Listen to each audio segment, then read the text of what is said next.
제가 최근에 여자 직업 군인분이 저한테 상담을 하셔서 40대 초반에 이제 은퇴를 하신다고, 그래서 연금이 200만 원 정도 나오는데 애를 데리고 이민을 가려고 한다. 그래서 캐나다를 생각하고 계신다고 하더라고요. 내가 돈이 엄청나게 많으면 사실 뭐 어디를 가도 상관없습니다. 근데 캐나다 같은 나라를 가면 그 월 200만 원 연금으로 어떻게 살아요? 캐나다가 물가가 싼 나라가 아니에요. 애 학교도 보내야 되고 생활도 해야 되고 그거 뭐 월세 내고 나면 없어요.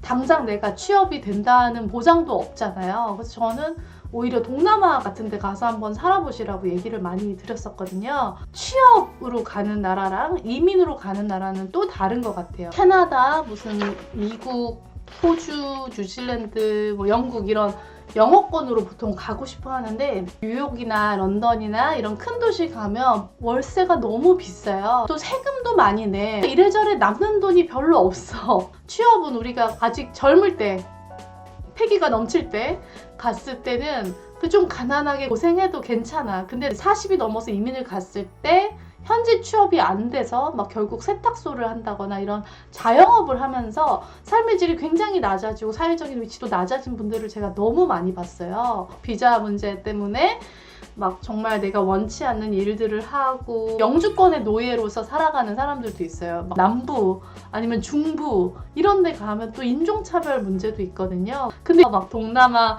뭐 브라질, 막 아프리카 이런 데서 사업하시는 분들 보면은 현지 임금이 너무 싸다 보니까 막 다 기본 기사에다가 막 무슨 뭐 메이드도 막 몇 명씩 있고 다 무슨 왕처럼 살고 있어. 저는 꼭 그런 그 선진국에 취업을 하는 방법도 있겠지만 아직 발전이 더딘 나라에 가서 창업을 하는 것도 방법인 것 같아요. 동남아 같은 나라를 가면은 물가도 더 싸고 인건비도 훨씬 싸기 때문에 우리가 거기서 월급쟁이를 하는 거는 사실 메리트가 없어요. 그렇지만 창업을 하면 방법은 정말 많거든요. 미얀마 같은 나라를 가보면 우리나라 80년대 같아요. 베트남 같은 데를 가면 우리나라의 90년대 딱 그 정도 수준이잖아요. 우리나라가 80년대에 어떻게 변했는지, 어떤 산업들이 발전하고 사람들의 삶이 어떻게 발전했는지를 생각해보면 미얀마에서 할 수 있는 일들이 너무 많은 거예요. 그래서 실제로 미얀마에서 이제 대박을 친 한국인이 있어요. 그분 같은 경우는 이제 미얀마 남자랑 결혼을 해서 미얀마에서 산 지가 꽤 됐는데 한국에 와서 보니까 뚜레쥬르가 너무 좋아 보이더래요. 그래서 돌아가서 미얀마에 가서 이제 빵집을 차려서 너무 그게 잘 돼서 미얀마 요식업계 2위 업체가 됐어요. 빨리 진입한 사람만이 갖고 있는 그런 메리트가 있어요. 베트남 같은 경우는 이미 한국 사람들이 너무 많이 진출을 했죠. 라오스라든지 뭐 이런 나라들 가보면 아직 기회가 정말 많아요. 특히 인도네시아는 인구도 세계에서 4번째로 많은 나라잖아요. 가보시면 놀랄 거예요. 한국 업체들이 진짜 많아요. 그러니까 이미 누군가는 다 진출을 했다는 거죠. 그래서 이렇게 시장은 넓고 이렇게 한국에서 성공한 모델을 가지고 가서 거기서만 적용해도 어느 정도의 성공이 보장이 되는데 꼭 그 선진국에 가서 취업을 해서 힘들게 살 필요는 없다. 창업 비용은 저렴한가요? 무슨 창업을 하냐에 따라서 다르겠죠. 몇백 평짜리 뭐 식당을 차린다 그거하고 뭐 그냥 집에서 컴퓨터 한 대로 뭐 어플을 만든다 이건 다르겠죠. 우리가 꼭 그렇다고 해외에서 취업이나 창업을 해서 돈을 벌어야만 하나?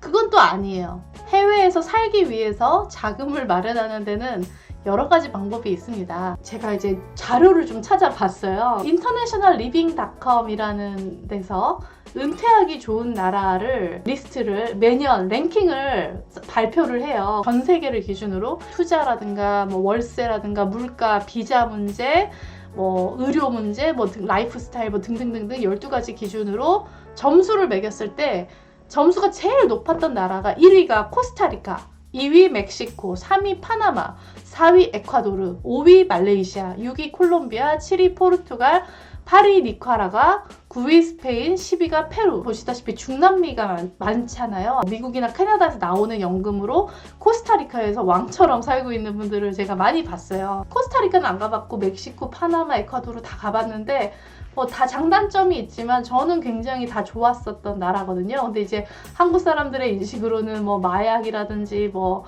치안 문제 이런 것들이 있기는 한데 어쨌든 우리나라 사람들은 이렇게 스페인어를 구사하는 경우가 거의 없기 때문에 아시아권 나라들만 얘기를 해볼게요. 아시아에서만 순위를 매기면 1위가 말레이시아, 그리고 2위 태국, 3위 캄보디아, 그리고 4위 필리핀, 5위 베트남, 6위 인도네시아, 발리. 저도 개인적으로는 한국의 겨울이 너무 싫어서 이제 미세먼지까지 있으니까 매년 1, 2, 3월 정도는 태국이랑 인도네시아 발리 가서 살아볼까? 지금 그런 생각도 하고 있고, 말레이시아 같은 경우는 영어권 국가다 보니까 아무래도 이제 언어적으로 굉장히 편하죠. 그리고 꼭 이민을 갈 필요도 없어요. 요즘에 에어비앤비나 이런 것도 워낙 잘 돼 있어서 그냥 1년에 한 달씩 가서 사는 것도 방법인 것 같아요. 한국에 살면서 이렇게 이 나라 저 나라 조금씩 맛보듯이 사는 것도 괜찮고, 뭐 이민이나 이런 창업이나 취업 같은 큰 결정을 내리기 전에는 꼭